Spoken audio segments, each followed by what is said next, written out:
तो दोस्तों आप लोग खबरों में सुने होंगे कि पाकिस्तान टर्की से T-129 अटैक हेलीकॉप्टरों को खरीदना चाहता है। इवन टर्की भी पाकिस्तान को इन हेलीकॉप्टरों को बेचना चाहता है, लेकिन दोनों देशों के सहमति होने के बावजूद ये फिलहाल संभव नहीं हो पा रहा है। एक तरफ जहाँ पे पाकिस्तान टर्की से इन हेलीकॉप्टरों को खरीदने को लेकर तरफ रहा है, तो वहीं पे पाकिस्तान के कई बाद खरीदने का इरादा जताए चुके देश जैसे की फिलीपीन अब इन हेलीकॉप्टरों को रिसीव करने जा रहा है। रिपोर्ट में बताया जा रहा है कि सालों से जहाँ पे पाकिस्तान और टर्की के T-129 अटैक हेलीकॉप्टरों के डील पेंडिंग पड़ा हुआ है, तो वहीं पे अब टर्की फिलीपीन को दिसंबर महीने में T-129 हेलीकॉप्टरों का ही डिलीवरी करने जा रहा है। दोस्तों आज के इस वीडियो में मैं आप लोगों को बताऊंगा कि पाकिस्तान का दुर्दशा इतना कैसे हो गया है कि टर्की चाहते हुए भी पाकिस्तान को हेलीकॉप्टर नहीं दे पा रहा है, और क्या इतने दुर्दशा के बावजूद भी पाकिस्तान अभी भी टर्की से T-129 हेलीकॉप्टरों को खरीदना चाहता है, और अगर चाहता है तो इसके पीछे ऐसा क्या कारण है कि पाकिस्तान के सामने और हेलीकॉप्टरों को लेकर कोई उपाय नहीं है। तो डिटेल में जानने के लिए वीडियो के आखिर तक बने रहिए और चैनल को सब्सक्राइब और वीडियो को लाइक जरूर कीजिए। तो दोस्तों हाल ही में फिलीपीन के air chief lieutenant general Allen ट्रायोवेरिडिस की तरफ से बयान देते हुए बताया गया है कि उनका देश जो टर्की से 6 अटैक हेलीकॉप्टरों को खरीदा है, वो जल्द ही हेलीकॉप्टरों को रिसीव करना शुरू कर देंगे। दोस्तों रिपोर्ट में बताया जा रहा है कि फिलीपीन दुनिया का पहला ऐसा देश है जो टर्की से T-129 attack reconnaissance and combat हेलीकॉप्टरों को परचेज कर रहा है, और फिलीपीन के द्वारा ऐसे 6 हेलीकॉप्टरों को $280 मिलियन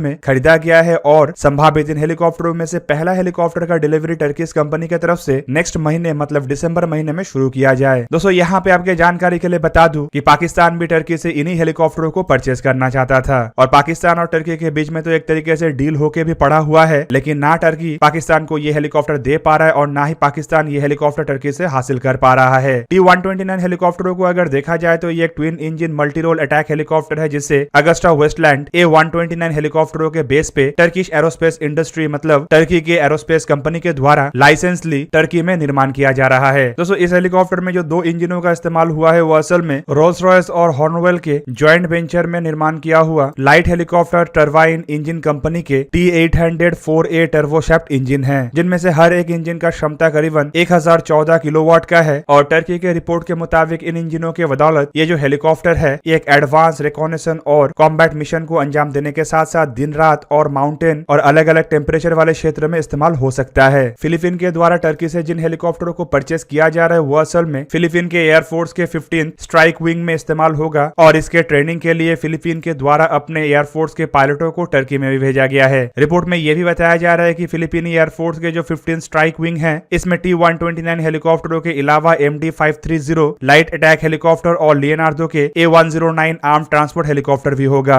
दोस्तों यहाँ पे फिलीपीन और पाकिस्तान के अगर डील को देखा जाए तो पाकिस्तान के डील को लेकर साल 2017-18 के दरमियान ही खबर आना शुरू हो गया था, जबकि फिलीपीन और टर्की के डील को लेकर पहली बार खबर साल 2020 में मिला था। पर यहाँ पे दोस्तों सबसे बड़ा सवाल यह है कि जहाँ पे फिलीपीन के द्वारा सिर्फ 6 हेलीकॉप्टरों को खरीदा जा रहा है, तो वहीं पे पाकिस्तान टर्की से 30 ऐसे हेलीकॉप्टरों को खरीदना चाहता है, और दूसरी तरफ आप सब लोगों को पाकिस्तान और टर्की के रिश्ते के बारे में बताने का आवश्यकता नहीं है। ऐसे में क्या इतना बड़ा कारण बन गया जो टर्की फिलीपीन को इन हेलीकॉप्टरों को दे पा रहा है, लेकिन पाकिस्तान चाहते हुए भी टर्की से इन हेलीकॉप्टरों को ले नहीं पा रहा है। दोस्तों अगर कारणों को देखा जाए तो सबसे बड़ा कारण है हेलीकॉप्टरों में इस्तेमाल होने वाला इंजन। इन हेलीकॉप्टरों में जो T-800 4A टर्बोशैफ्ट इंजनों का इस्तेमाल किया गया है, उन इंजनों के कारण ही टर्की चाहते हुए भी पाकिस्तान को हेलीकॉप्टरों का डिलीवरी नहीं कर पा रहा है। रिपोर्ट के मुताबिक इसमें इस्तेमाल होने वाला इंजन रोल्स रॉयस और हॉर्नवेल कंपनी के ज्वाइंट वेंचर में निर्माण किया हुआ है, और ऐसे किसी भी फॉरेन कंपनी के लिए बनाया हुआ अमेरिकी इक्विपमेंटों को बेचने से पहले अमेरिका का ऑथराइजेशन होना आवश्यक है। दूसरी तरफ अगर कोई भी अमेरिकन इक्विपमेंट किसी भी देश के डिफेंस इक्विपमेंट में शामिल है या फिर बेचा जा रहा है और उसका लागत $25 मिलियन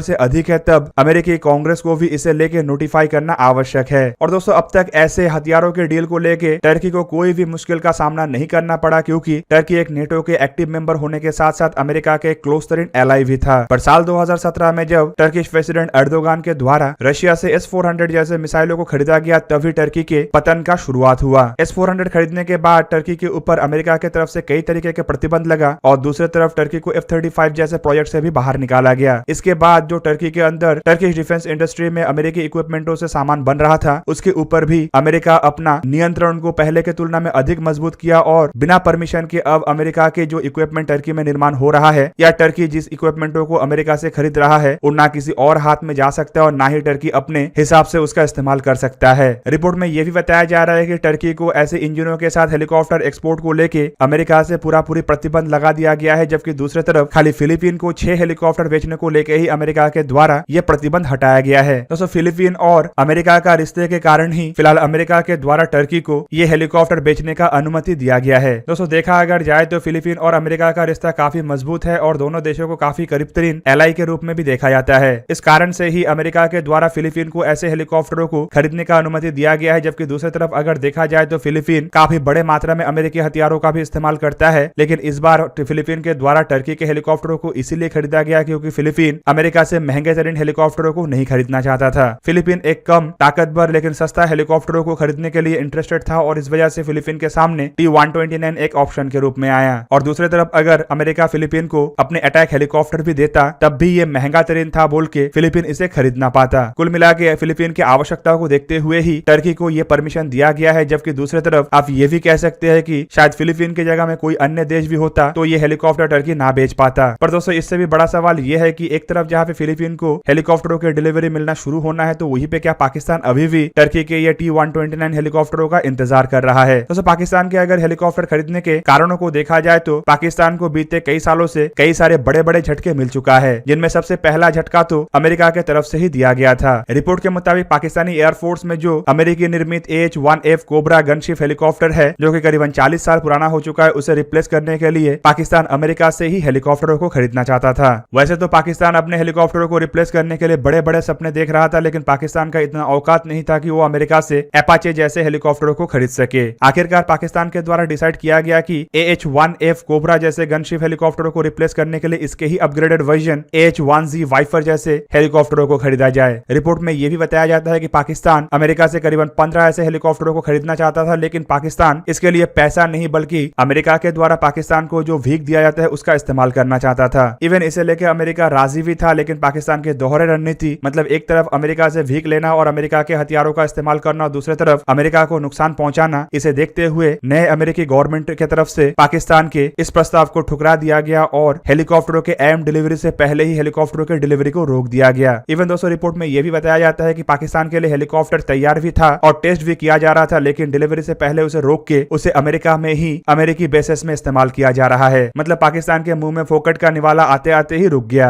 और दोस्तों जब अमेरिका से पाकिस्तान को कुछ नहीं मिला तो आप सब लोगों को पता ही होगा कि पाकिस्तान अपना झोली कहां फैलाया होगा। पाकिस्तान अपने झोली को लेकर चाइना के पास पहुंचा और चाइना के द्वारा पाकिस्तान को Z-10 जैसे हेलीकॉप्टरों को देने का वादा किया गया। इवन रिपोर्ट में यह भी बताया जाता है कि पाकिस्तान के अंदर चाइना के Z-10 हेलीकॉप्टरों को टेस्ट भी किया गया और एक तरीके से चाइना पाकिस्तान को ऐसे हेलीकॉप्टर देने के लिए तैयार भी था। पर आखिरकार पाकिस्तान को यह महसूस हुआ कि Z-10 हेलीकॉप्टर का सिचुएशन जंग फाइटर मतलब JF-17 जैसा ही होने वाला है और पाकिस्तान इसे इसकी क्वालिटी देखते हुए रिजेक्ट कर दिया। और दोस्तों इसके बाद पाकिस्तान के सामने T-129 के अलावा और कोई ऑप्शन नहीं रहा, क्योंकि आप सब लोगों को पता ही होगा कि पाकिस्तान का फिलहाल दुनिया में दो ही साथी है, एक है टर्की और एक है चाइना। साल 2018 में टर्की और पाकिस्तान के बीच में $1.5 बिलियन की लागत से 30 T-129 अटैक हेलीकॉप्टरों को लेके डील के ऊपर हस्ताक्षर हुआ, लेकिन फाइनली अमेरिका के द्वारा इसे भी रोक दिया गया क्योंकि अमेरिका टर्की को इंजनों को लेकर एक्सपोर्ट लाइसेंस देने के लिए तैयार नहीं है। अब रिपोर्ट में यह भी बताया जा रहा है कि पाकिस्तान के सामने क्योंकि कोई कारण नहीं है, इसलिए पाकिस्तान फिलहाल लंबे इंतजार के अलावा और कुछ नहीं कर सकता। टर्की पाकिस्तान को वादा कर रहा है कि वो एक नए इंजन का डेवलपमेंट करके इन हेलीकॉप्टरों के साथ उसे फिट करके पाकिस्तान को डिलीवर करेगा। पर इससे हेलीकॉप्टर की कीमत के ऊपर क्या असर पड़ेगा या टर्की टाइम पे इन हेलीकॉप्टरों के इंजनों का डेवलपमेंट कर सकेगा कि नहीं, ये भी फिलहाल सवाल के दायरे में है। दोस्तों यहाँ पे आपके जानकारी के लिए बता दूं कि अब तक टर्की के द्वारा डिफेंस इंडस्ट्री को लेकर जितने भी डेवलपमेंट किया गया है उसमें टर्की का आइदर पार्टनर यूरोप के देश रहा है या फिर अमेरिका रहा है। ऐसे में अर्दोगान के द्वारा जिस तरीके के रिलेशनशिप को बना लिया गया है उससे तो कोई भी आसानी से कह सकता है कि इस बार ना ही यूरोप के देश और ना ही अमेरिका टर्की को इतना आगे आके मदद करेगा। तो सवाल ये है कि क्या टर्की तय समय पे हेलीकॉप्टरों के इंजनों के डेवलपमेंट करके पाकिस्तान को हेलीकॉप्टरों का डिलीवरी कर सकेगा। दूसरी तरफ अगर हेलीकॉप्टरों के इंजनों का डेवलपमेंट हो भी जाता है तो क्या गारंटी है कि ये हेलीकॉप्टरों को T-800 इंजनों के जैसे इतने कारगर बना सकेगा। कुल मिला के दोस्तों ये पाकिस्तान का ही दुर्दशा है जो चारों तरफ से ऐसे घिरा हुआ है कि वो चाहते हुए भी कुछ नहीं कर पा रहा है। जबकि दूसरी तरफ अगर टर्की के सिचुएशन को भी देखा जाए तो पाकिस्तान के साथ देते हुए वो अपने आप को ऐसे फंसा चुका है कि वो भी अब फैट एफ के ग्रे लिस्ट में आ चुका है, इकोनॉमिकल क्राइसिस से भी गुजर रहा है और एक आइसोलेटेड कंट्री बनते जा रहा है। तो दोस्तों ये था आज का वीडियो। अगर आपको वीडियो अच्छा लगा तो लाइक कीजिए और मेरे चैनल को सब्सक्राइब कीजिए और साथ में बना हुआ बेल आइकन को ही प्रेस कर दीजिए ताकि आप मेरा वीडियो देख पाए सबसे पहले। जय हिंद।